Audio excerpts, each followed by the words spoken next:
આમ જોઈએ તો કુંભનું સ્નાન છે એનું ખૂબ મહત્વ રહેલું છે।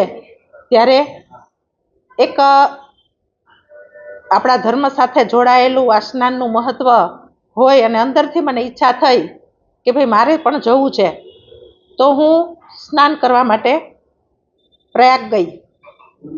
પણ મને એવું લાગે છે કે હું તો જાહેર જીવનથી ઘણા વર્ષોથી સંકળાયેલી છું, મારો પરિવાર પણ જાહેર જીવનની અંદર સંકળાયેલો હોય, તો આમાં સમાજને કોઈ ટાર્ગેટ કરવાનું મને લાગતું નથી। કેમ કે ભાઈ જે બનાવ બન્યો તો એનું આપણે સત્ય અને સાચી હકીકત જે હતી એ મેં રજૂ કરી દીધી છે। પણ જે કાંઈ આંકડાકીય ભૂલ હોય એ તો સ્વાભાવિક છે, પણ આ મુદ્દો એક સમાજ તરીકે ક્યારેય આપણે લેવો ન જોઈએ, કેમ કે આ વ્યક્તિગત વાડો સમાજનો બની જાય છે।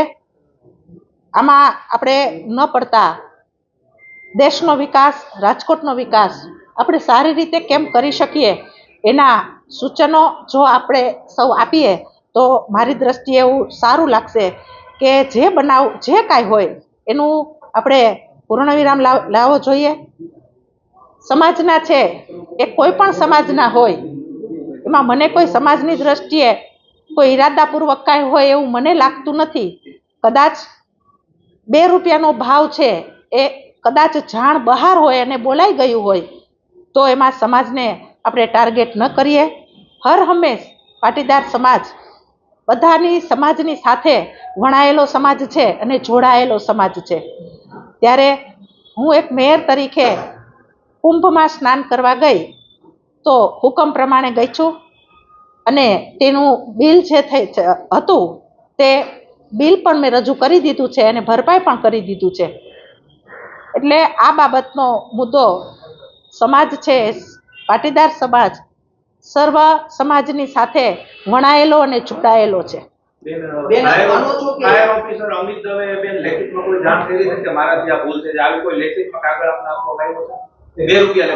હા, એટલે આપણે એ પણ સ્વીકારવું જોઈએ, કેમ કે એની પોતાની ભૂલ છે, એને સ્વીકાર એને કર્યો છે અને લેખિતમાં કાગળ અમને આપેલો છે, એટલે એની પણ પોતાની ભૂલ છે। એટલે એના હૃદયની અંદર પણ એને એક વેદના હોય કે મારી આ ભૂલ છે, એ આ ભૂલના હિસાબે આ બધું થયું છે, એટલે એને પણ એની ભૂલ સ્વીકારેલી છે।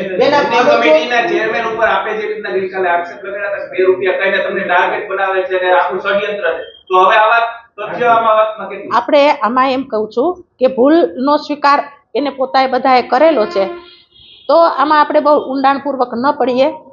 કોઈ સમાજને આપણે આમાં લઈ આવવાની જરૂર નથી।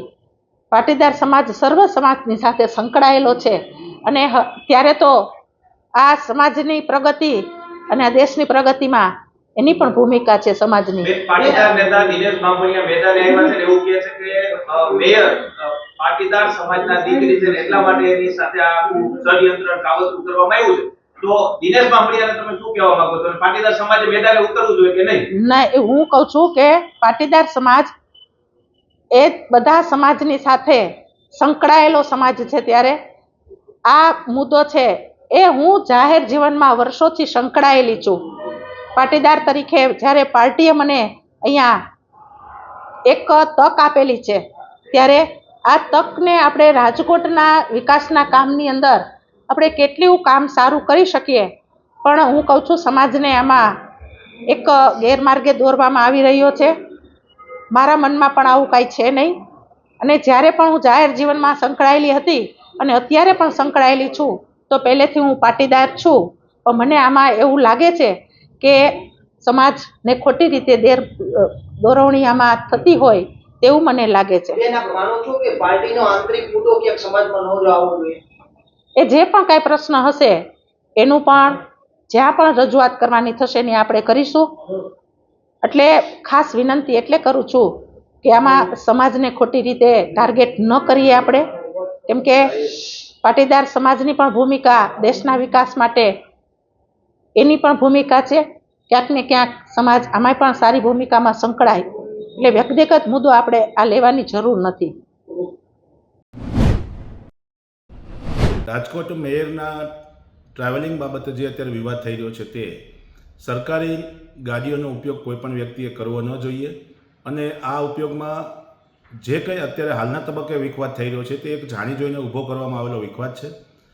ભારતીય જનતા પાર્ટીના આંતરિક વિખવાદનું કારણ હોય કે અન્ય રાજકીય પક્ષોનો વિખવાદનું કારણ હોય, પરંતુ મારું સ્પષ્ટ એવું માનવું છે કે આ પાટીદાર સમાજની દીકરી છે એટલે એને ખતમ કરવાનું અને બદનામ કરવાનો જે સિલસિલો છેલ્લા 2-3 મહિનાથી ચાલી રહ્યો છે તેમાં રાજકોટના મેયરને પણ બદનામ કરવાની સાથે સાથે પોતાની રાજકીય કારકિર્દી ખતમ કરવાનો ચાલી રહ્યો હોય એવું મારું માનવું છે. આ તકે શીર્ષ નેતૃત્વ કંઈક સારી રીતે અને વ્યવસ્થિત રીતે આ તમામ પ્રયાસો કરે કે જેમાં ડામવાના પ્રયાસો થાય.